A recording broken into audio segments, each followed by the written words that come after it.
We've got Justin Credible on the line, so let's get to him right now. Justin, Pete Palaco, how you doing today? Good. How are you doing?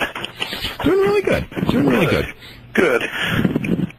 I guess the first thing we should talk about is congratulations on getting the championship. And what was your feeling? Because I guess I don't want to say you were the last one to know, but you sure didn't get a lot of lead time in finding out, did you? No, not really. I actually found out through Lance at the Fan Fest. It wasn't at the Fan Fest, the Q&A at CyberSlam, so it was kind of funny. Hello, can you hear me? Oh yeah, I can hear you. I'm sorry. Okay. Yeah, so you found out that afternoon. Did you have any inkling that this was coming up, or Any what? I'm sorry? do you have like any kind of an inkling or anything that this could happen, or was it a total shock? No, Paul actually had mentioned it a week prior, but he mentioned it in passing, and I kind of took, I really didn't know how to take it. He'd asked me a couple of questions, kind of off the wall, and I really didn't take my, I didn't want to put my heart into it. He kind of just said it in passing, and I kind of just said, that's interesting, but I didn't really, I didn't put it together, and I really didn't think it was going to happen as quickly as it did. No, I had no idea. Did you know that he'd eventually planning on putting on you for a long time? He had spoken to me about it, about eventually being the champion and eventually having, the Rob Van Dam chase me and, eventually capture, the title from me. That was, I guess, long-term plans. So I did have an idea that was going to happen somewhere down the line. I just didn't know when. What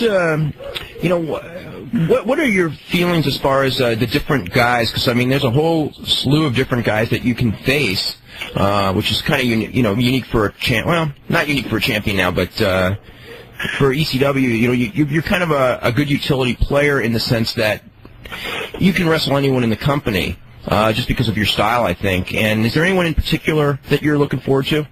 I'm really looking forward to Lance. I think, a lot of people know he trained me in Calgary. He was a year and a half in the business before I was, and it'll just be real interesting. I've always looked up to Lance, and it'll just be a real unique, real good opportunity.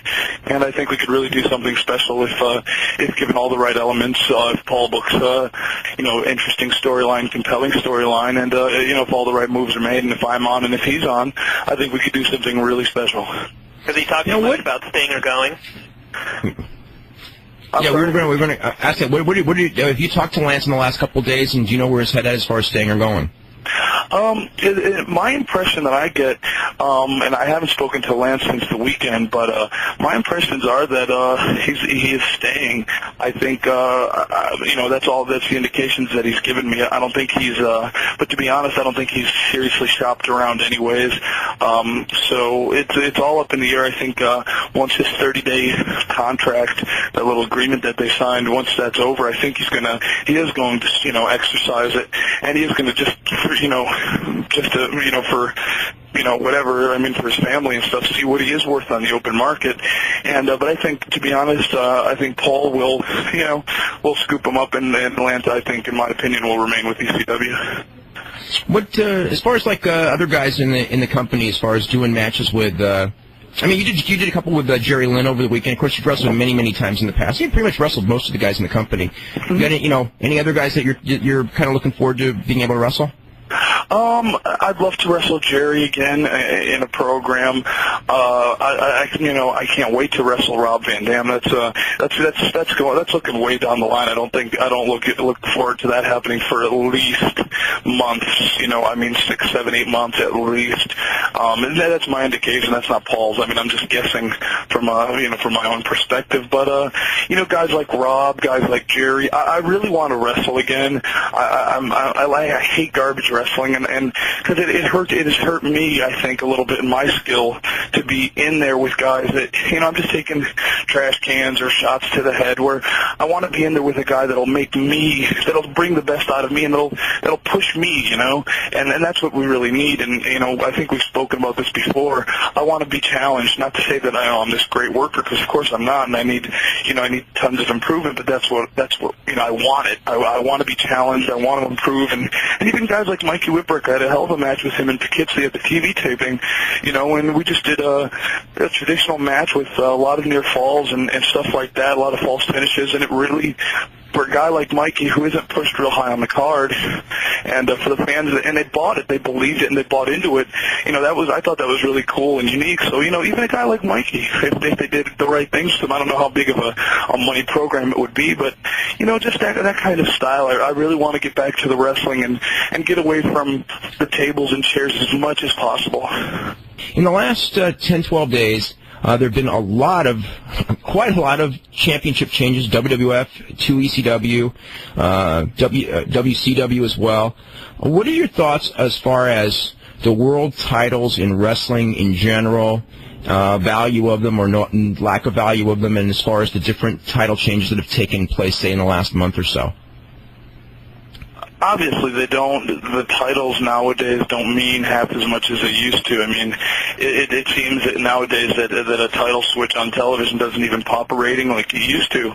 And it's a shame. The WWF, I think, and ECW up until late, until the Mike Awesome fiasco, the WWF and ECW have done a good job with the world titles. But even the WWF traditionally didn't switch titles as much. But, Triple H as the heel champion, I thought was great for them. I thought he brought a lot of great value to the title because he did what all great heel champions, I think, should do or try to do, and that's make make the opponents believable that they can win. And he did that with guys like Taka Michinoku, and the list goes on and on. And but the situation in WCW, I mean, they've completely.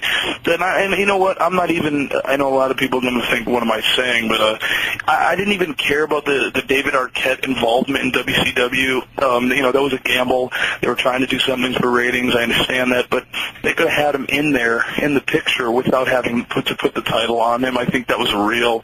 That's just. I mean, when you look in the history books, I mean, I don't know if the wrestling fans of today even think like that anymore.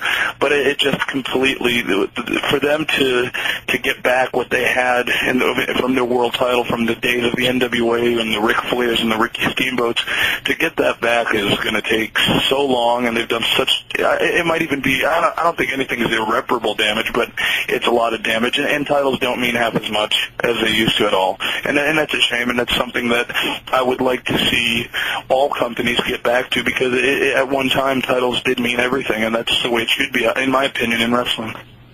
In the last couple of months, there's been a couple of instances involving world champions basically walking out of the company, and one was Chris Benoit, which was a different situation, but he was the world champion, and he was kind of asked to leave and hand back the title. In fact, they never actually even asked him to do the job, which was kind of, I think, their fault, because I can't believe that Benoit, if he had been asked and just said, I think he probably would have done it, right, had it, been handled. But they didn't even bother asking, which to me says that management really didn't respect its title at all. And the other one, of course, was with Mike Awesome, who, you were in the company with him, and I just thought that, even if he wanted to leave and things like that, I think he should have at least come in that last weekend and done it, rather than, put ECW, whether it's Paul, whether they had a problem with Paul, I think it kind of hurts everyone a little bit.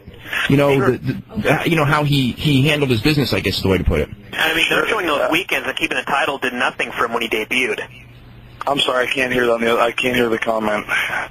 Brian, say that one again. I was just saying, I mean, skipping out the weekend and keeping the title and everything like that did absolutely nothing for him when he finally debuted on Nitro. They didn't mention it, he didn't have the belt. I guess they mentioned it, but didn't play in any storylines or anything like that.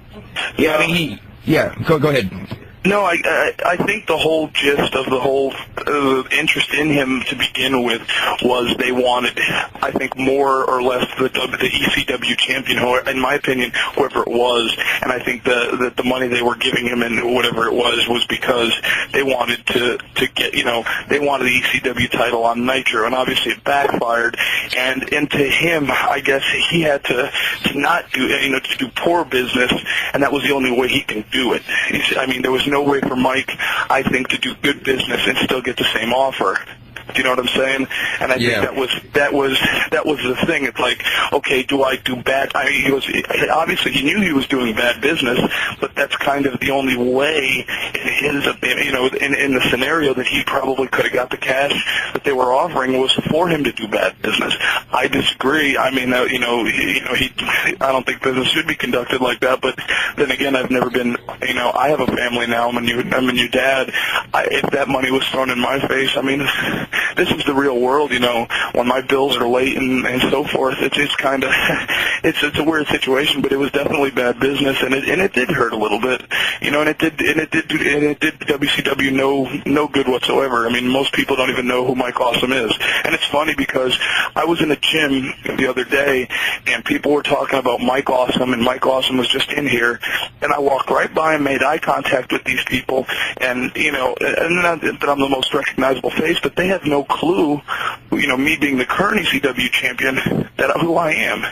And, but they knew Mike Awesome from the couple of appearances from Nitro. So still, I think they overestimate what ECW brings to the table. I still think as far as exposure-wise, that was just, I still think that they mark out for the fact that, he was the ECW champion, that they're going to get the dig on us, and it really, I think they ended up taking the hit and the loss in the long run. I think one of the things is that, and I think we've seen it with WCW, is they're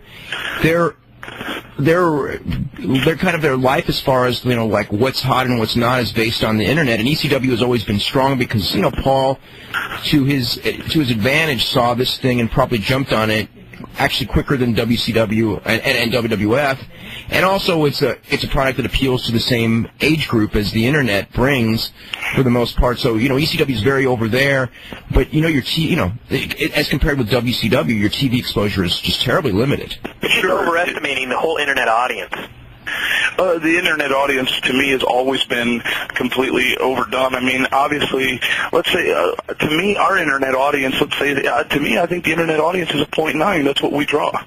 And I think, to me, that's the range, and because we've had no real exposure and nothing really has been added to that. We might have a couple of viewers, curiosity factor, but to me, the internet viewing audience is to me, it's around like a 0.9 or 0.8 cable. I mean, that's what it is, and to me, you're trying so hard to please such a limited amount of fans, and I mean, I know it's been said to death before, but I think that's just a real bad way to go about booking storylines and relying on such a small percentage when, obviously in the WWF, when you're doing an overrun period of a 9.1, they're onto something. Every Tom, Dick, and Harry you might run into, might know what you're talking about if you talk about, Shane McMahon and The Rock in a cage. But, on the other hand, people don't know, like I said, who a lot of people don't know who I am just walking up and down the street. So it goes to show you that the internet is way overrated. I mean, it's, I think eventually it'll be a bigger tool and a bigger factor, but it's not there yet. I mean, I think there's going to come a day, probably, I don't know if it's going to be 2 years or 6 years or 10 years, where it's going to be, almost as big as television. But it's far from there now. It is far from there now, but I do agree that it will be someday as big as television, but it's not there now, and I think Vince Russo, in my opinion, and I don't even know him that well. I mean, when I worked with him, he was publishing the WWF magazine, or doing something for the magazine. I think he's working for a small amount of people that, to me, are insignificant. Those people are going to buy the show and are going to watch the show no matter what. So he's catering to fans that are an automatic instant. You know what I mean? They're instant. They're going to buy the pay-per-views no matter what. They're like you and I, who are in the business, who watch the shows regardless, and those people that he's catering to are watching the show regardless. So to me, it's an effort. It's a point. You know what I mean? It's like, what are you really trying to accomplish? I think it's overdone. Playing the fans that are going to buy it anyway. I'm sorry? It's just playing the fans that are going to buy the stuff anyway. Yeah, I'm sorry, but I'm having a hard time hearing you on the other side, on the third side. Okay.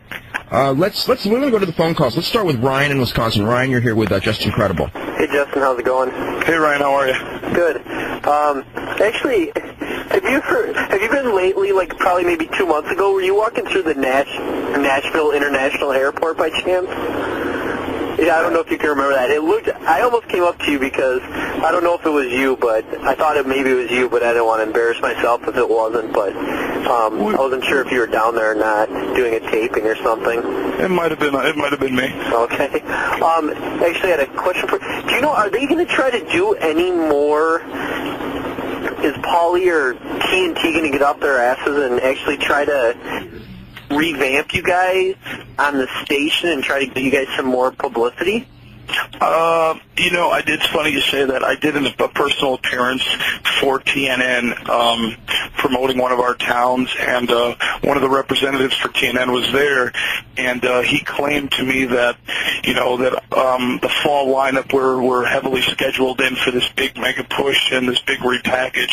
Quite honestly, I don't see it happening. I see the heads of TNN, who, you know, the president and whoever they may be, they were the ones that came up with Roller Jam, and they spent millions of dollars on a product that obviously failed in the ratings, and they got a product in ECW which basically cost them nothing, and it's, you know, it's outdrawing them, so they look like asses, and in my opinion, they're trying, you know, to save face as much as possible by not putting anything behind the show to do, you know what I mean? I don't think they're looking out for the best interests of ratings. They're looking out for, you know, themselves, thinking, hey, we look like schmucks, we spent millions of dollars, here we have this product we got basically for free. They're outdrawing the product we had and we put money into, so I don't see, I see it kind of being stale, and I really don't see TNN doing much. I mean, I hope I'm wrong. I hope they put a lot behind us, because I really do think we can do a little, you know, considerably better, but I think it's going to be a long haul and a difficult haul.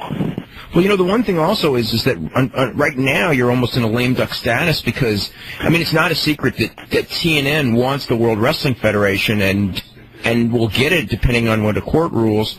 So you're kind of like, if you're, you know, if they rule against you, I mean, if they rule against TNN, then your company will probably end up being on TNN next season, and maybe they'll push you, maybe they won't. But I don't see anything where they're going to get behind ECW until, you know, after they find out that they're not getting the World Wrestling Federation. And if they get the WWF, it's all a moot point anyway, because then you really are a lame duck on that station.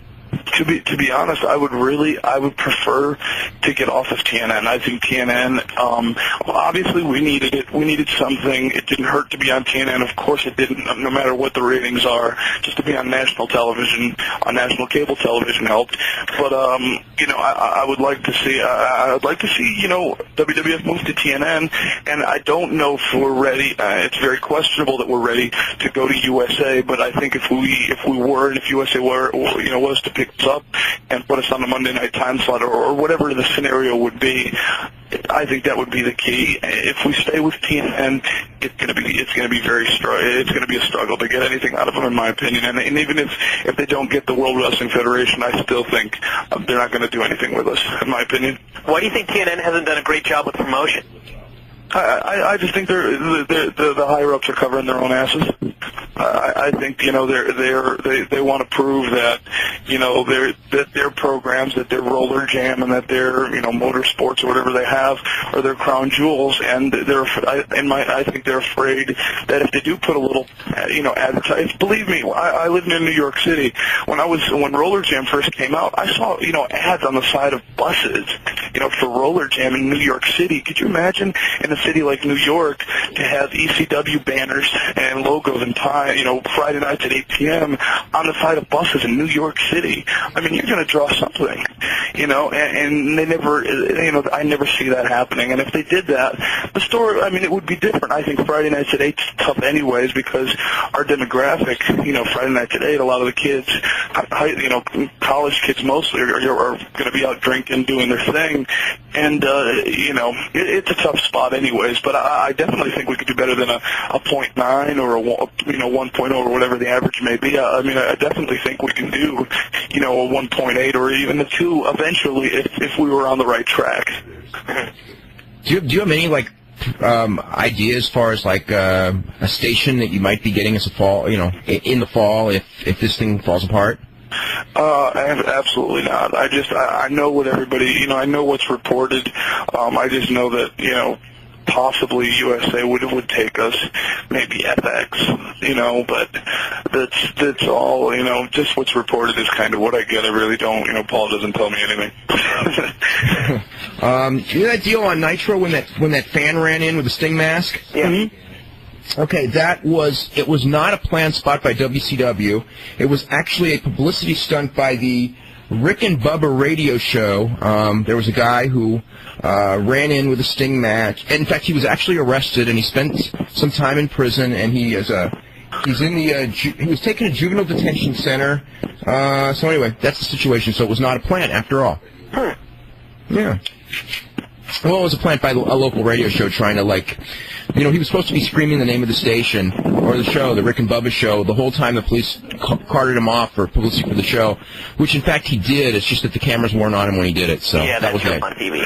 Dummy. Scott Yeah. Steiner should have beat him up. What match did you run in on? Was that when they were doing the blood thing? It was right before the blood came down. Right. So that was what, Hogan and Awesome? Yeah. Oh, okay. Yeah, everybody looked really kind of confused at that moment, I remember. But I just, you know, once they did that thing in Las Vegas, to me, it's like everything that happens on their TV. I think it's just like some weird idea. Usually it is. Yeah, when, you know, they had that fan run in and, you know, like for minutes on end. I think everything WCW does is just so bad you don't know what the hell to think. Sometimes it's numbing. Let's go to Matt in San Francisco. Matt, you're next up with Just Incredible. How's it going, PJ? Hey, how you doing? I had a couple questions for you. Sure, just speak up with Tad. What indie workers out there would you like to work with? Pardon me? What indie workers would you like to wrestle? What, workers? Yeah. Indie guys. Indie guys. Oh, that's a good one. To be honest with you, man, I really don't follow the independent scene at all. I know a couple independent guys from Sean's promotion, and that's about it. That American Dragon and Spanky that he's got down there. They're really talented guys for being in the business about 6 or 8 months. I'd like to work with those guys. He's got another big guy. He's like a 19-year-old kid. His name's Lance Cade. He's got something special. I think in a couple of years, once he gets seasoned, he'll definitely have something to offer. I'd like to work with those guys. I mean, I don't mean to sound pompous, but I honestly don't follow the indie scene enough to give you a respectable answer. So that's those guys are good, and that's all I really kind of know. What are your thoughts as far as Shawn Michaels promotion? Because you went down there a couple of weeks ago and did that shot. Actually, that's funny you say that. I just talked to him about an hour ago. We were trying to set something up for me to go down for one of the shows, but unfortunately, I'm booked for. Well, not unfortunately. I was double booked on a show where I'm doing the Brian Pillman Memorial. I think Sean's got a really good thing going down there. His talent is really good. He's got a lot. All of his students are working down there. Plus, he's got guys like Chaz Taylor, if you remember him from Global, and a couple of other local wrestlers. He runs a really tight ship. He has a nice production, a nice look. He's got something even similar to the ECW entranceway with the TWA logo. So when you go there and you actually see the live event and the live show, he puts on a real good show. He's got legitimate commentators booth with monitors and the whole thing at ringside. It's actually very well done, and I think he's working real hard to get sponsors and to get the ball moving. I mean, I know the production costs are high, which it comes out of his pocket, and but the territory has been improving. Where your ECW we're trying. I mean, I know I'm trying. I mean, it's kind of like my own little campaign, but I went down there and we brought Sandman down there, and we're trying to work with each other. And I'd like to bring some of the TWA guys up to work with ECW because I really think there's some guys down there with a lot of potential. And we're still, believe it or not, trying to get Sean to come in and do some appearances for ECW because he's very interested in that as well. So, but Sean's got a hell of a thing going down there, and I'd really like to see it get going and moving. Having seen him recently, do you think he'll ever work again? Last time I saw him was when I was down there. He walks around good. He's in good shape. Do I think he'll ever work again? Personally, yes. I don't know if it'll be. I doubt it'll ever be full time, but I think if it's right, I can't say he wouldn't. I think if it was like Bret Hart, or something like that, and if Shawn felt that he could perform the way Shawn performed, and in my opinion, Shawn was the best in the game ever, and I think if he could live up to those standards, and if he felt that he could, I believe that he would compete again. Yeah, absolutely. So something on the big stage, or? Yeah, I think so. I think it'd have to be the right scenario. I mean, I know his heart. Believe it or not, I mean, I speak to him all the time. He's really into the school. He's really into the TWA. He really wants to get this regional thing going. I mean, he's so into it. Like we spent yesterday we talked for like an hour about just stupid little things about running towns and talent and just trying to get everything going. He's so passionate about it right now. I think, in his words, if I remember correctly, he said something like, I've been to the big dance, he's done it all kind of a thing, and he just, he wants to, do this on a different level, and that's why he would like to get involved with ECW, just because, it would help his promotion out if we were to feed guys, to help down there and bring some of his guys up, as well as bring Shawn up to help us to draw some ratings or to draw some houses. Only obstacle being, the World Wrestling Federation, which, from what I understand, Shawn's trying to negotiate right now. So, hopefully all comes through and that all that stuff I just mentioned happens, and there's a good likelihood that it will. Another question for you, DJ. Who got you into the WWF? I'm sorry, I can't hear you. Who got you into Titan? Believe it or not, Tony DeVito. Really? Tony DeVito got me in there. I met him because I came straight from, I lived in Connecticut all my life, but I went and trained in Calgary, and from when I came back from Calgary, I'd wrestled up there, and did ring crew and stuff for a couple of months, but basically I lost, 30, 40 pounds, ran out all my money. My parents, couldn't afford to send me any more money to live, so I had to come home. And when I came home, there was a local wrestling gym about 30, 40 minutes from my house near New York, and that's where I met Tony DeVito. And actually, it was Paul Roma's school, and Tony was doing jobs for the World Wrestling Federation, and he told me and my friend Nick Barberi to go to the New Haven Coliseum and to talk to Tony Gurria. And Tony said, come to Poughkeepsie one night, and that's how I started. And then I just, they liked what they saw, I guess, and that's when they were doing all the Manhattan Center Raws, so they needed jobbers to, they needed talent, they needed bodies to do whatever, and I didn't know any better, I didn't know I was digging a hole for myself, but, I don't regret it. I learned so much by doing all of that. It was definitely cool, but it was, believe it or not, Tony DeVito. Another question for you. How close is ECW to coming out to the San Francisco Bay Area? I don't know. I've heard so many things. I heard we were supposed to go in the summertime. Now I know that's not the case. I think the biggest problem, I know we were supposed to also go to Vegas, which would, of course, we were to go to Vegas, we would try to do an entire West Coast loop. I think the biggest problem right now is, believe it or not, is the ring crew. I think we need, because we need to store rings in different parts of the country like the other promotions do. We only have one ring truck. I mean, we have more than one ring, but what we'd have to do is set up camp in the West Coast, because our guys couldn't possibly drive, an entire week's worth of driving and then drive back to make it to Philly, for example. So I think that's been one of the obstacles. I don't know if that's the only obstacle. That might sound like a lame-ass excuse, but I think that's one of the things, as simplistic as it may sound, but I'd like to think we'd go down there soon. I'd like to think there's a lot of people, especially with the XPW, the success it's been having. I'd like to think that there'd be a good market for us there. You could almost do something where you borrow like a ring from an indie group. Yeah, we probably could do that. I don't know if Paul would, I'm sure we could find good rings out there, but I don't know if Paul would subject us to working in indie rings. Not that not that we're, better than that. But I think if Paul wanted, I think if we go, he wants to go with the whole thing, the whole setup. He wants to go with the the ECW that people see with the cameras, the lights, the stage, the setup. And I think when we go, I think he wants to make it right.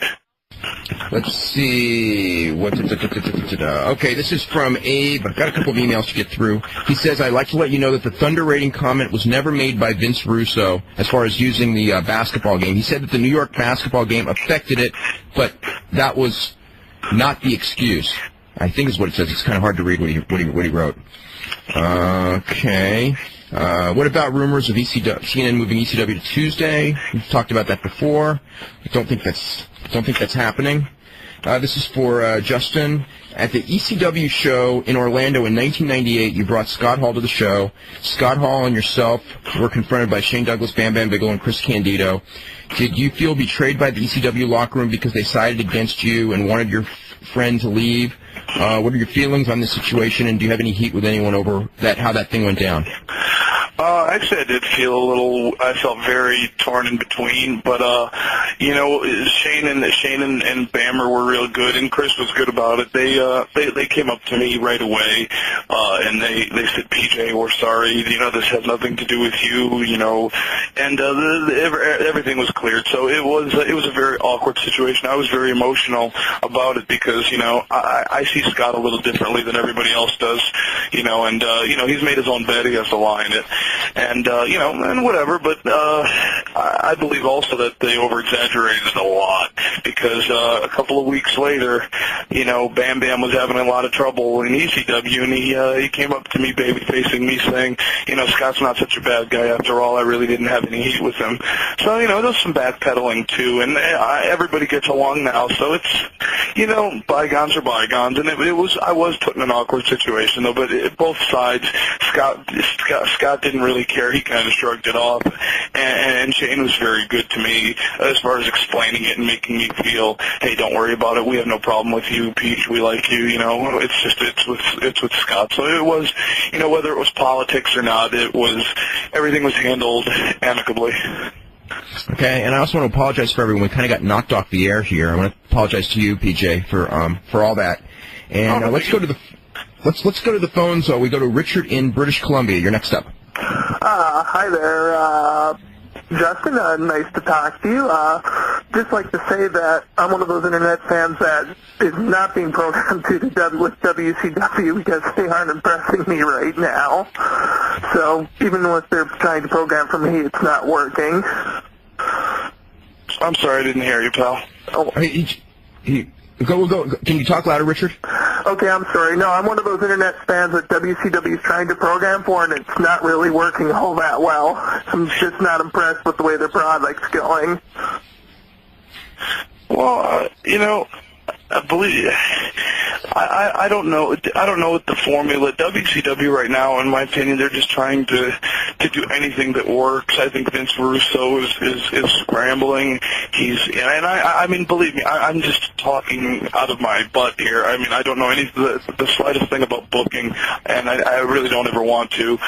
But I think that he's trying to do anything possible to compete, and whatever sticks to the wall sticks, and unfortunately a lot of it isn't sticking, and that's pretty much how it is, and that's how I feel.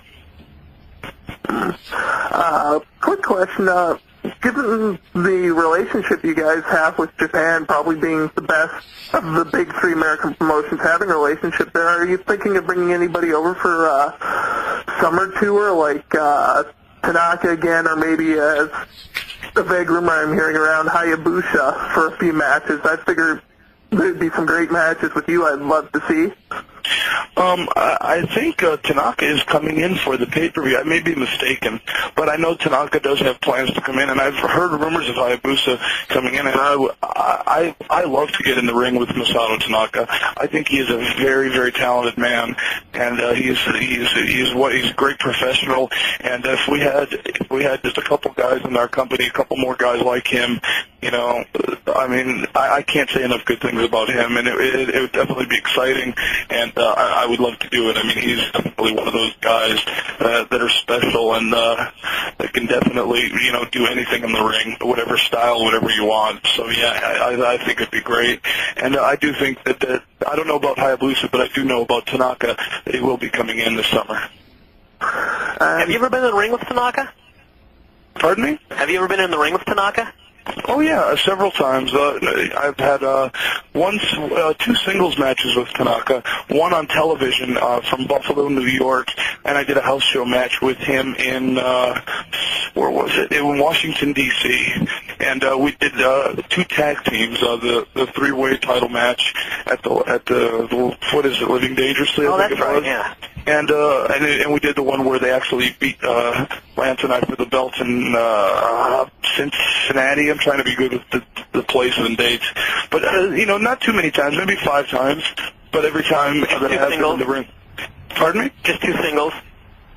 Just 2 singles, but it's been a pleasure every time.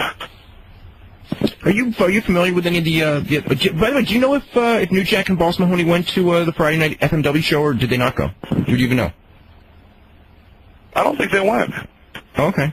I don't think they went. As far as I know, because my wife talks to John Ball's wife, and I don't think he went. I think there was some indiscrepancies with money, and I don't think they went over. I'm not sure. I can't confirm it, but I don't think he did go. By the way, real quick, because we just got an email about this. Did Shawn Michaels mention, is there like if he's going to be going to TV Monday or Tuesday, or because I'm presuming he's going by the end of the month to WWF TV. He's not going this weekend, no. Okay.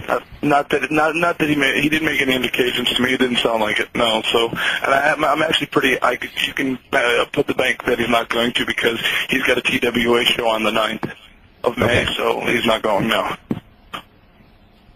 Okay. Anything else, Richard? Yes, I was going to ask the same question in relation to Mexico. Are you guys thinking of bringing any up undiscovered talent or talent that WCW may have let go? You know what? And I know Paul feels the same way. I know I heard actually, I think it was on I think, Dave, you reported on your hotline today, I think, that Bobby Eaton was let go. From Bobby Eaton was let go by WCW, yeah. And I know Paul Heyman has been Paul's been trying to get Bobby Eaton in for a long time through deals or what have you.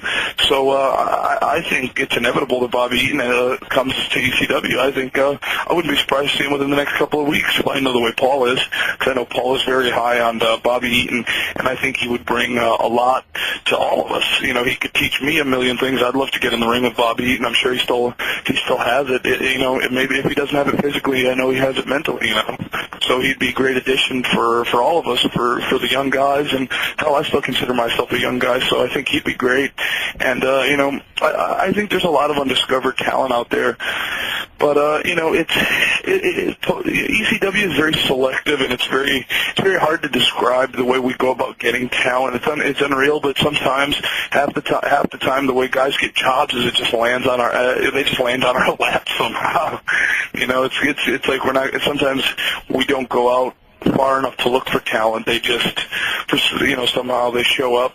They get a tryout. We like what we see, and you know, boom, they have a job. And there's really no structure. And maybe there should be. I'd like to see us have scouts and guys, you know, actually looking, you know, internationally for talent. I think Victor Canonis does that for us a little bit, but I'd like to see, you know, others besides him do it. And okay. In relation to Bobby Eaton, I'm kind of surprised WCW let him go. I mean, he's practically done a lot. You know, back in the NWA days, he did a lot for that company to keep it afloat, and he would have been, you know, great for the young guys. So I'm kind of, you know, shocked by that decision, considering there's other people I'd dropped before that. Flair did a lot too, but that means nothing. I think that he was the longest consistent worker that company's had, because I could be wrong, but I think he'd be the only guy who dates back to the buyout, because he never went to WWF, he never went anywhere. You know, Flair left for a couple of years, Luger left for a couple of years. I guess Sting, you know, but Bobby was around even before Sting, because Bobby was there. Happened in '89. End of '88. End of '88. So yeah, you're right. It would be Bobby. Because Sting never left, and Bobby Eaton never left, and I don't think anyone else can say that. Yeah. Well, they don't. I mean, no, there's no loyalty in this business, from any company, So it doesn't surprise me, and it's unbelievable that they can't see that Bobby Eaton brings a lot to the table and could teach young guys phenomenal amounts of things. I mean, I honestly, and if he's out there listening, I mean, I would love Bobby Eaton to come and teach me things because I'm pretty darn sure to give you 100% that he could teach me a lot, and not like that, but I am pretty much on top of the game in ECW right now. I'm not saying I'm the best worker. I'm saying I'm the world champion, and I'm saying Bobby Eaton could teach me a lot. So that says a lot, and I'd love to have him on board.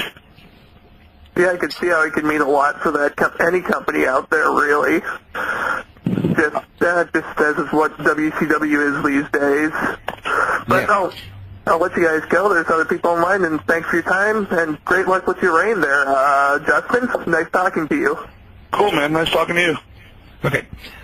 Al, like Arn Anderson, where they don't use him to teach the young guys interviews or anything like that. Oh, boy, we talk about that one all the time. I mean, can you imagine? Arn Anderson may be the best promo guy, or certainly in the top 3 or 4 in the entire business. And every time he went on Nitro Thunder, usually the ratings went up, and the promo was always good, and yet more often than not, and of course it changed depending on who was in charge, but more often than not, he was not ever he hasn't been a television character on that company. Nothing, and I don't mean what got me into wrestling was WCW and the NWA. That's what I started liking. Being from this area, you'd think I was a WWF fan. I wasn't, and I don't mean to be a WCW basher. I have nothing against them. They just for some reason they don't get it. They can't. They don't realize they don't utilize the talent that they do have, and they do have so much talent just from the money that they have to buy the talent and just keep them sitting there. And I would think to have an on-air personality, whether he's a commissioner, whether he's anything, Just a heel manager for a guy who's done a good interview. It's hell to help anybody do interviews. I mean, I think even if you have him in a backstage role to teach guys. I mean, hell, Arn Anderson could come in if I worked in WCW, and if he just spent a day with me, could teach me what I would probably take me to learn a year in a couple of hours from him. And that's something I really would need to work on is my promos, and that's something that a guy like him would do for so much help. It's just unreal. It's unreal. And there are guys out there, believe it or not, that do want to learn. And unfortunately, there's nobody teaching it. And I think we've talked about it before. It's starting to become a lost art, and it's not the knowledge isn't being passed down as well as it should. And a lot of it is getting lost in the mix, and that's unfortunate. I think, just as a role for Arn Anderson, just the idea of him, even as a babyface manager for Bill Goldberg, where Goldberg doesn't talk, and, although he has talked since, but I mean, if Bill Goldberg didn't talk and Arn talked for him, I think 2 years ago it probably would have worked better when Goldberg had never talked, but, there's some, you could sit here and come up with 10 roles for Arn Anderson. Sure, but you're absolutely right, Dave. If Goldberg were never, let's say he never spoke, or if all he said was, who's next, and you had Arn Anderson, doing his work, I mean, that would have. They dictate what the fan, you know what I mean? They're the ones that dictate. So if they put it in our heads that this is what it should be, we'll buy it. Most times than not, they just expose themselves for what they are, and that's unorganized. Really not, booking. We talk about ECW booking on the fly. Since I know Vince Russo is very, into detail and stuff, but I really don't think the old regime thought much about anything, to be honest. Yeah, and it sometimes showed. Al, real quick, who are the 2 winners of? I just noticed we got the 2 WF winners from the trivia contest, which surprised me. We got them so quick. Al, who are the winners? Yeah, it's Jared St. Laurent from Florida and Marcus Bland from Georgia are the winners. Yeah, the final match that Ric Flair had in the World Wrestling Federation was February the 10th, 1993 in Dortmund, Germany, and his opponent was Bret Hart. Yeah. I thought it was Roddy Piper. Damn it. Yeah. I thought everybody was going to say Kurt Hennig, you know, just right across the board, which is kind of like why I said what I said, because I figured instantly, I mean, his last television match was Kurt Hennig, and it was like a loser leave town type of a deal. And that's, you know, but he wrestled house shows and a European tour afterwards. Let's go to Randy in Tennessee. Randy, you're next up. How you doing today, guys? Real good, real good. Dave, I was the one that sent you the thunder taping results last night. Sure, Randy. Yeah, from Memphis, yeah. Yeah, I'm sorry for leaving out some of the parts in the taping, but last night in the Battle Royal, a fan jumped the ring. Jumped over the railing and into the ring as well. And as he was being arrested, Scott Steiner saw this happening and stepped out of the ring and started kicking the guy in the balls and stepping on him and stuff. Oh God, that is so scary. Been waiting for that for a long time. And then just went back and anyway, I was wondering if you could kill or confirm a couple of rumors for me. I'll try. I hear that WCW is planning on bringing back the Clash of the Champions, but not to put on TBS, but to make it the annual August pay-per-view replacing Road Wild. Was that directed towards... I'm sorry, I can't hear a thing Randy's saying. Oh, that was actually a question towards me. I'm sorry. Let me... you know, I've heard that, but I haven't got that... I don't know the answer to that. I mean, I know, you know, they're not going to do Road Wild in August, so they're going to have a new name. It wouldn't be the worst idea. I mean, it's a name, you know. I mean, yeah. I mean, but I don't know. I will ask about that though.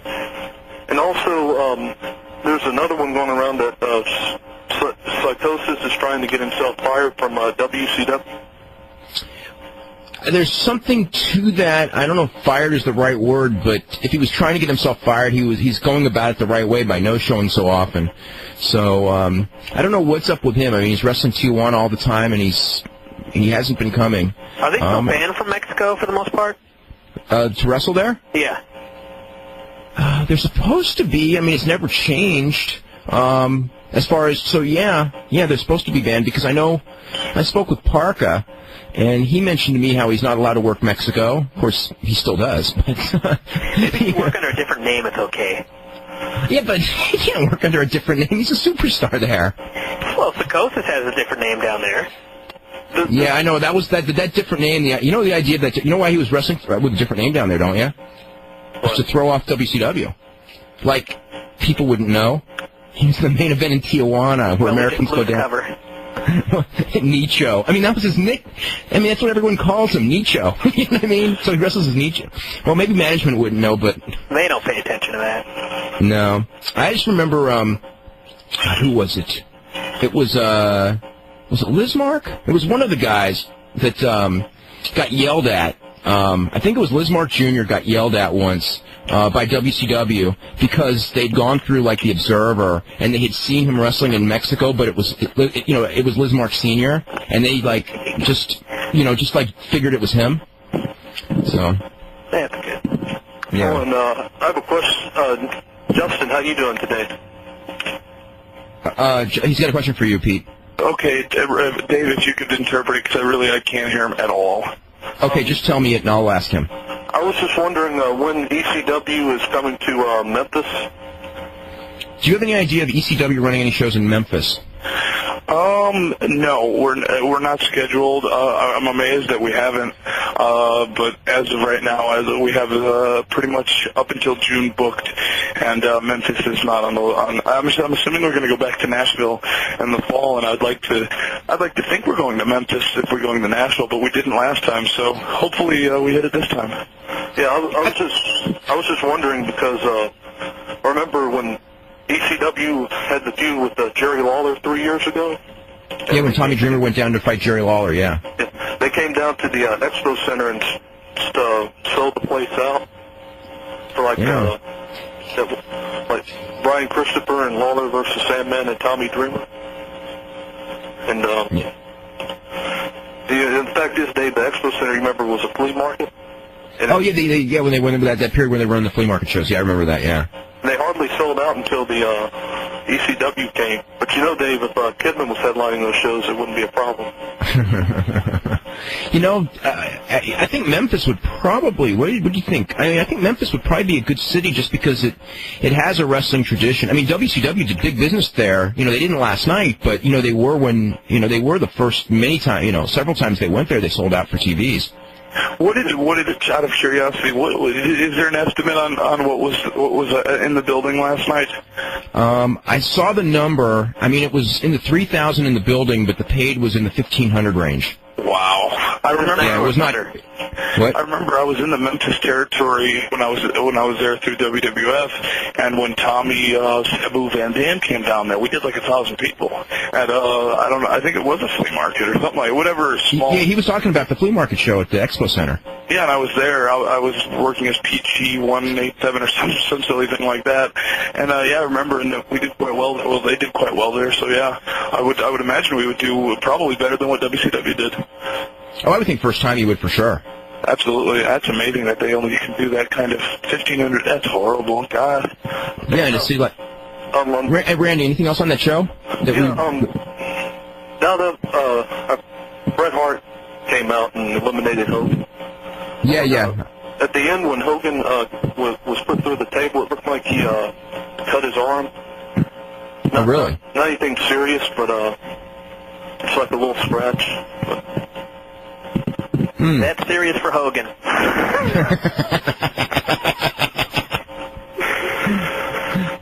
Okay, anything else, Randy? Or?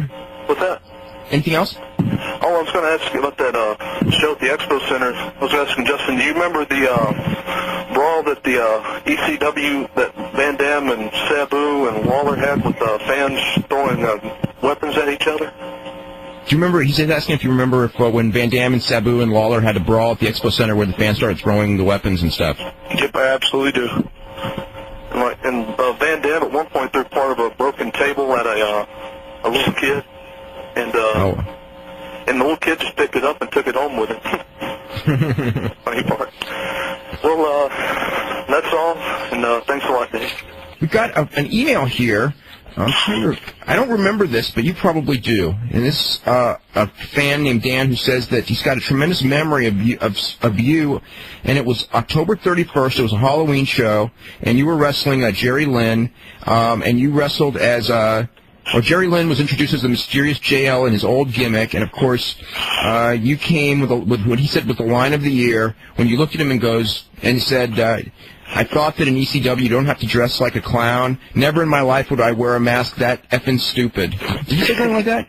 Yes, I did. It was in Stamford, Connecticut, I think, believe it or not. Yeah.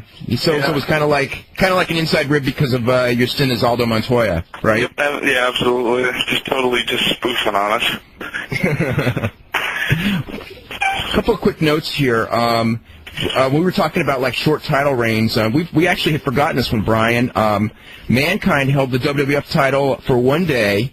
God, you know what was funny is like years ago, I mean, I could remember every single title change from every promotion, and now they happen so quick you just don't even remember. But remember he won it in the three-way and then lost it to Hunter the next night. When was that? No, it was SummerSlam and the day after when Austin lost it. Oh, that's right, yeah. Mankind won the three-way with Austin and Hunter, and then Hunter beat him for the title the next night. Pretty disturbing that was a year ago. We forgot about it. Wasn't it's not even a year ago. It was August. Let's see.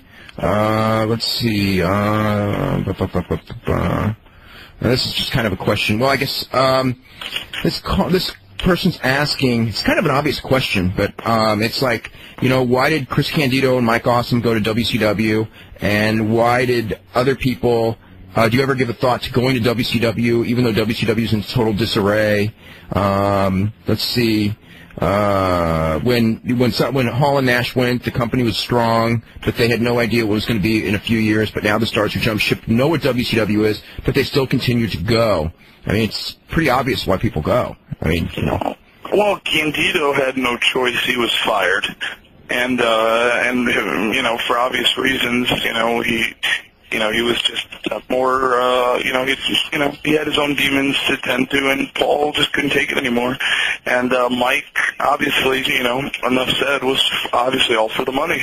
And, that's what this business, our business, is driven by, unfortunately, sometimes. So, you know, and the reason I've never gone is, you know, I've worked for the past 3 years as just incredible to try to build something, you know, out of my career. And obviously, I did a lot of damage. You know, my career was pretty much over at the age of 23 when I left the World Wrestling Federation. I was a nothing.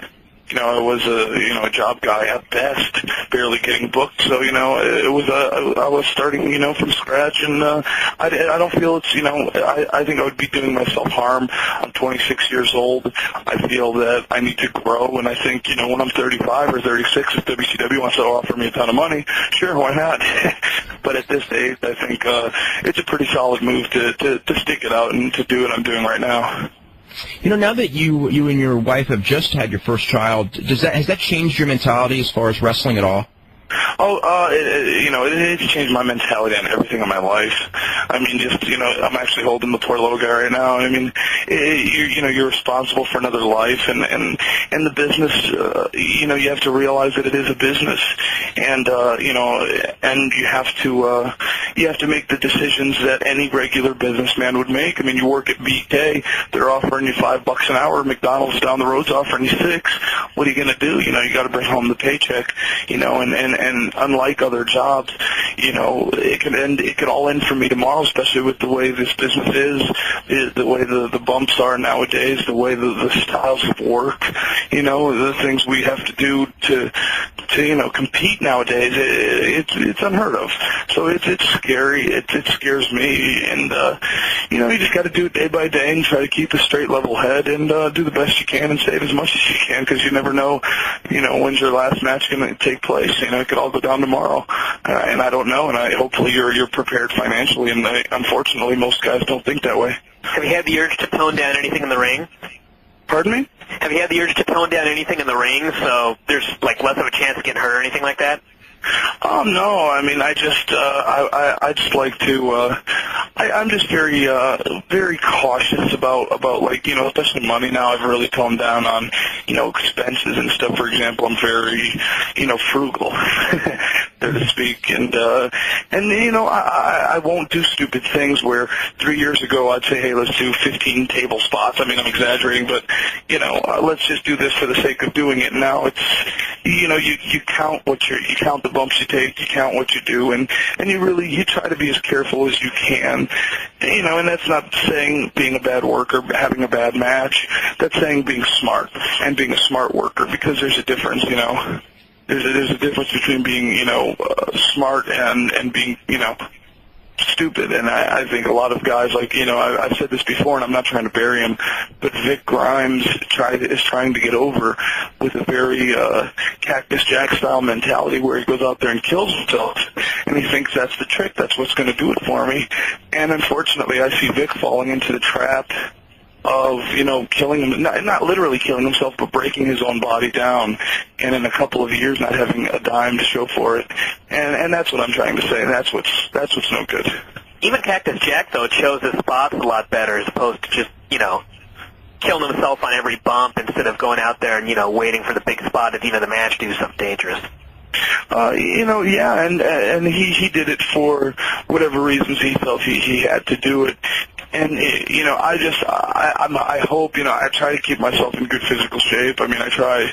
I don't have the guts to do what those guys do. I'll be honest with you. You know, I don't have, you know, if it takes for me to jump off a 30-foot balcony crashing down, you know, I'm not going to do it. I have too much on the line, you know. But you know, I think I can entertain the people in other ways. You know, I'm not saying I'm the greatest athlete of all time, but I think with athleticism, with timing, with storyline, with you know, whatever little charisma I do have, I'm just ripping myself out. But you know, I think there's other ways that I can get it done. So you know, that's the way I choose to do it. You know, everybody chooses their own path. Let's go to Bill in Ohio. Bill, you're up with Just Incredible. Hey, Justin, I'd just like to say congratulations on your title win. Thank you very much. It was a very entertaining match. I didn't like where you took the drivers to the table. That kind of like this. Kind of looked. Did you get? You know, it's funny. I was out of town over the weekend, so right before the show, I just watched the match. Were you okay on that Death Valley driver through the table spot? Actually, I killed my lower back. Yeah, that's the way it looked. He looked like he took a little bit of the rail. Yeah, it didn't feel good. Didn't feel good at all. But that's what happens. And it didn't even. Believe it or not, what sucks about those things? It didn't even look that good. Yeah, I mean, it wasn't the prettiest, but I mean, you got the move over is what I was looking for, really. I mean, I heard you were in the title match. And I was like, hey, I got to see this. It's funny. It's the worst thing about wrestling is when it looks bad and it hurts, and it happens a lot. But yeah, I was just calling in. I was reading on the internet you and Raven were possibly working the Pillman shows. Did I get any confirmation on that? From the only confirmation I got on that is the internet.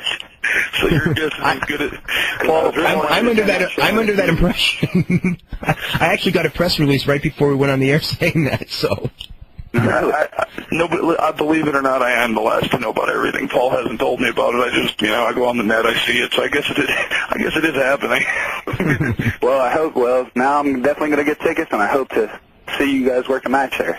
Well, we'll work our asses off for you, man. Thank you very much. And have you heard anything about Scott Hall? Is he back healthy? I mean, is there any possibility he might be returning? I haven't talked to Scott, unfortunately, in a long time. He changed it, this might sound BS, but he changed his numbers, and I haven't gotten them. So I haven't spoke to him. I hear through, sources that he's healthy and he's clean, which I hope that's all true.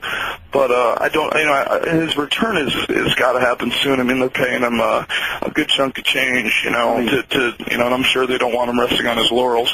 Yeah, because you read everywhere it's going to be like this week, and now it's next week, or it'll be 2 weeks from now. I mean, didn't he have neck surgery? So I don't know how serious it was. More than I would. I'm assuming he had. I mean, I'm under the impression that he's not around because of neck surgery. I read they were going to bring him back on a TV role, but I mean, you guys are in the business. I'm just an outsider trying to learn. Sometimes I'm the last to know these things too. Believe me, and I talk to a lot of people in that company, and sometimes I find out stuff in the strangest places too. And Justin, is there any possibility you and Lance are going to work an angle over the top? Actually, I'm pretty sure we are. I have a good gut feeling that Lance is going to stay, and we're going to be working at the pay-per-view in the three-way, and I think that is going to lead to a singles match at Heatwave. So yeah, there'll be quite a bit of me and Lance out there. All right. Well, I'll be seeing you at the Pillman show, hopefully, if you're there, and I'll definitely see you at the Saturday night show here in Columbus on the 27th. Absolutely, man. Thank you very much. All right. Thanks for having me, and congratulations, and keep the title, man. Thank you, sir. Okay. Thanks a bunch. Okay, thanks a bunch, Bill. I'm going to go through a couple of emails here. This is one from Bryan in New Jersey. This is a tough one, believe me. It says, how many years did Dr. Sam Shepard spend in wrestling? I don't think Sam Shepard spent that much. I think that Sam Shepard is a guy who did some wrestling, and I know he wasn't good at it, but I think it was one of those things where his career, because he was so famous from other things, that his wrestling aspect of his life was kind of exaggerated. But he did do it. He did develop the mandible. He did use the mandible claw as his finisher, and but I think he only probably wrestled like a year or two in the Columbus, Ohio area. And this is from Jeremy in St. Louis, who goes, did Randy Savage sign a deal with WCW, or was last time night a one-time thing? I'm under the impression it was a one-time thing. Brian, do you know any more than that? I don't think he signed yet. Yeah, okay. And this is just wondering if WWF will keep Taz off of television because of his injury. I'm under the impression that when they do the injury angle for television, he is really injured. He really did tear his bicep, but they shot an angle afterwards where Chris Benoit injured him to give him an opponent when he comes back. That he will not be on TV for quite a while, 2 months or so, maybe a little longer. Let's see. Will the UK pay-per-view be available online, or do we have to wait for the video to come here? Do you know anything about that? I don't think it's available online. I haven't heard anything about it being online. Yeah. So I don't think it is. I think that that's the deal. I was wondering what, as far as Justin, what's your feelings as far as you worked with Dawn Marie for a while. Now you're going to be working with Francine. What's the differences between the two as far as pluses and minuses of what they can do and things like that? I like Francine a lot better for the fact that she has a lot of experience. She knows how to work the people. Dawn Marie's very good also, don't get me wrong, and I'm not just trying to give a politically correct answer, but Francine just brings. She's smart. She has a lot of upstairs. She knows how to work the people. She brings a lot to the table. And I think I said this in an interview recently. When I first had that whole circus sideshow of Nicole and Chastity and Jason and that whole gig, I really A, that was too much, and B, I didn't know how to use a female manager. And I really do think that having Francine will be will really add a lot to what the character can do. And I think she's a lot in a lot of ways. She's more raw. She's not as primpy as Dawn Marie, excuse me. But I think that edge that she brings, just naturally that she brings, is going to come across better with me, I think. And Dawn's a little primpier, and she's not as well schooled in the ring as Francine as far as bumps and actual wrestling. And I know Francine was actually trained as a wrestler, or not to fully extent, but I do know she has had formal pro wrestling training. So in that sense, that I prefer Francine over Dawn Marie. Okay, we've got a couple of emails here. This is asking if any of the major promotions tried to lure you of late, while you were under contract with ECW. Have you got any? I don't know if you got anything direct, but indirect, lines from people, kind of like, you can get this and this. I wish they would. I wish they would, just for ego, but absolutely not. Really? Yeah, they don't put me over. Not a list. Anything on, this is someone who's asking about HC Loke, who I've seen as a referee. I don't know, do you have experience watching him wrestle? Because the guy says, I think he's a very good wrestler and be a welcome addition to the roster. About HC Loke. I know he's a good little wrestler. He works his butt off. He does ring crew, and he's doing the young boy stuff. He's been trained as a wrestler. He is a wrestler, and he can do some good stuff in there. And and I think what he's doing right now is just a gimmick. He is a pro wrestler, and I think the referee gimmick is gonna develop eventually into a full-time wrestler role. When that's gonna happen, I don't know. Maybe when the company feels he's ready as a performer. But as of right now, he's gonna do the tough guy referee role for now. This is something from Richard Sullivan, who says that there was a brief period that only lasted about 1 month in 1989 when the Midnight Express and Jim Cornette left WCW after a dispute with Jim Herd. So I guess that means that Bob Eaton would not have had an uninterrupted reign in WCW that just recently ended, but it's still 11 years. That's still a hell of a long time. That's a long time. Yeah, wow. Have you heard of any talk? I know it's not on the schedule of a West Coast loop. Any shows like? I know Paul's talked about Las Vegas. Yeah, I've even heard Vegas for a pay-per-view.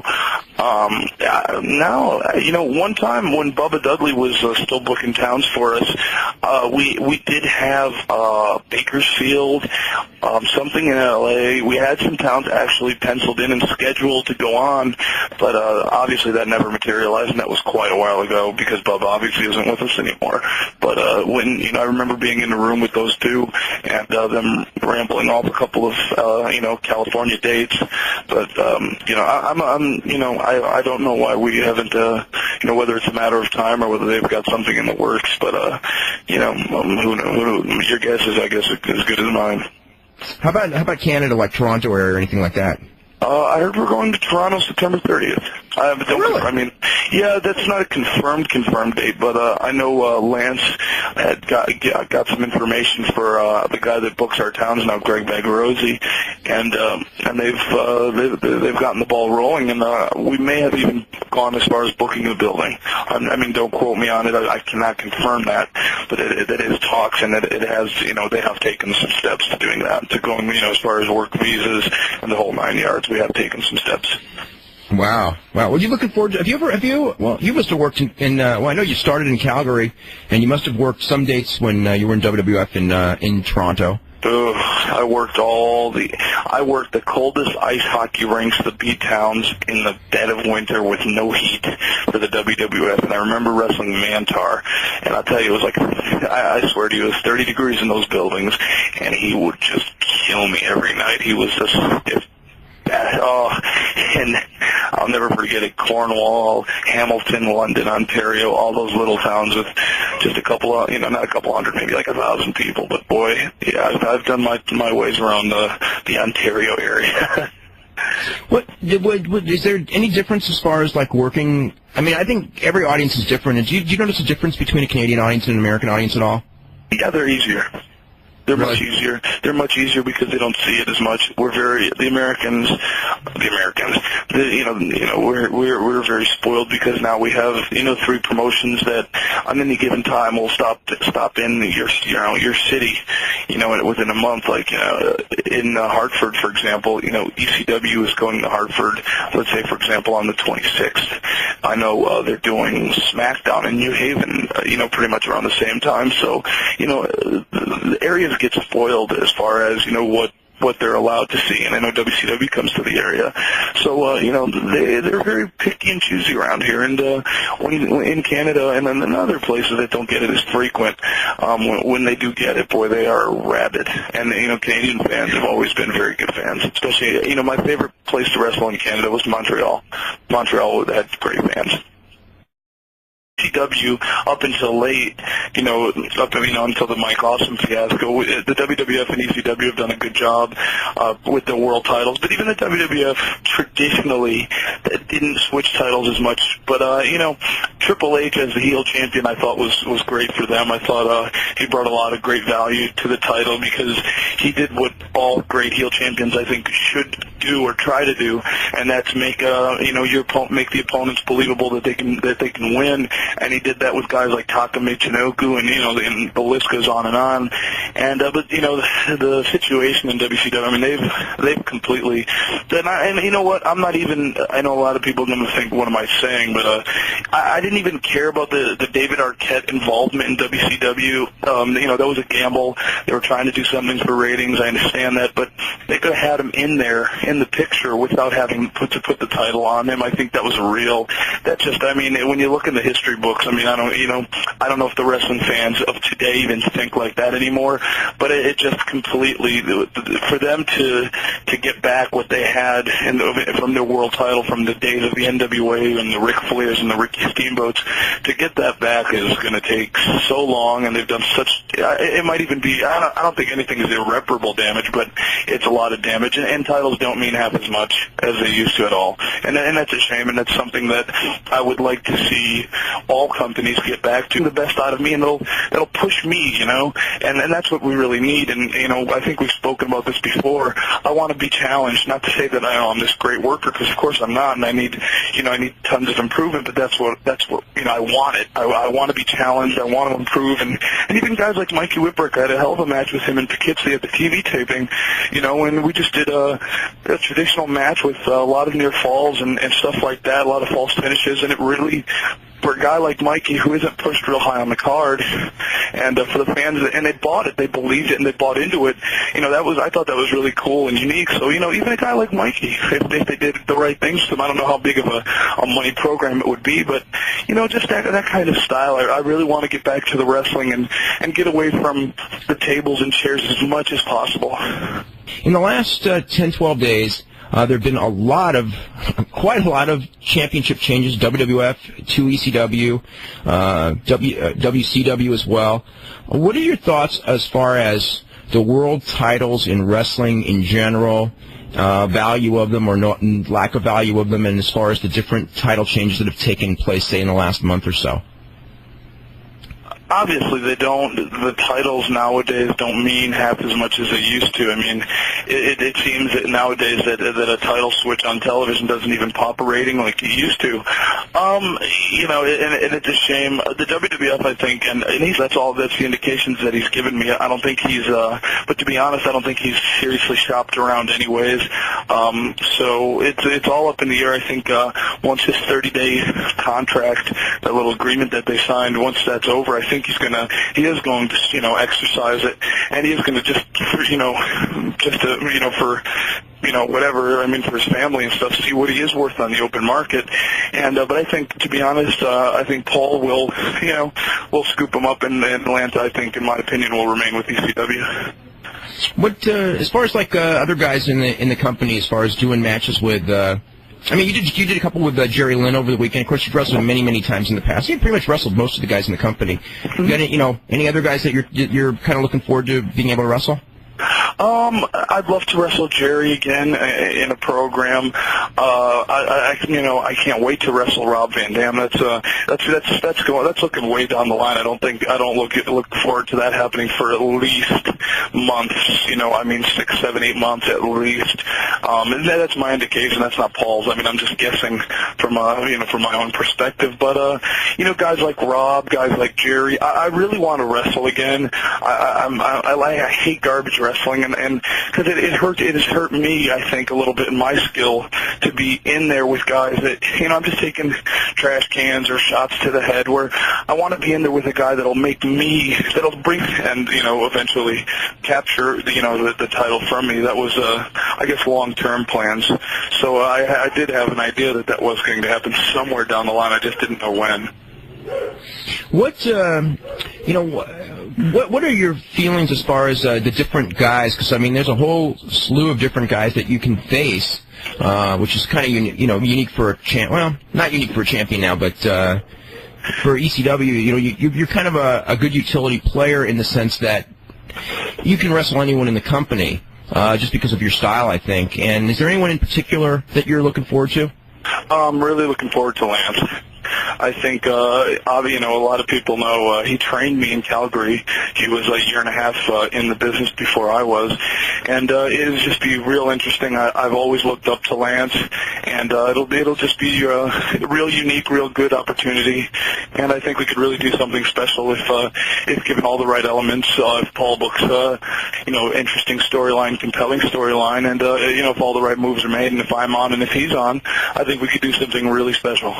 Has he talked much about staying or going? Yeah, we're going to ask that. Have you talked to Lance in the last couple of days, and do you know where his head at as far as staying or going? My impression that I get, and I haven't spoken to Lance since the weekend, but my impressions are that he is staying. I think, We've got Justin Credible on the line, so let's get to him right now. Justin, Pete Palacco, how you doing today? Good. How are you doing? Doing really good. Good. I guess the first thing we should talk about is congratulations on getting the championship. And what was your feeling? Because I guess I don't want to say you were the last one to know, but you sure didn't get a lot of lead time in finding out, did you? No, not really. I actually found out through Lance at the Fan Fest. It wasn't at the Fan Fest, the Q&A at CyberSlam, so it was kind of funny. Hello, can you hear me? Oh yeah, I can hear you. I'm sorry. Okay. Yeah, so you found out that afternoon. Did you have any inkling that this was coming up, or any what? I'm sorry. Do you have any kind of an inkling or anything that this could happen, or was it a total shock? No, Paul actually had mentioned it a week prior, but he mentioned it in passing, and I kind of took, I really didn't know how to take it. He'd asked me a couple of questions, kind of off the wall, and I really didn't take I didn't want to put my heart into it. He kind of just said it in passing, and I kind of just said, that's interesting, but I didn't really, I didn't put it together, and I really didn't think it was going to happen as quickly as it did. No, I had no idea. Did you know that he'd eventually planning on putting on you for a long time? He had spoken to me about it, about eventually being the champion and eventually having, the Rob Van Dam chase me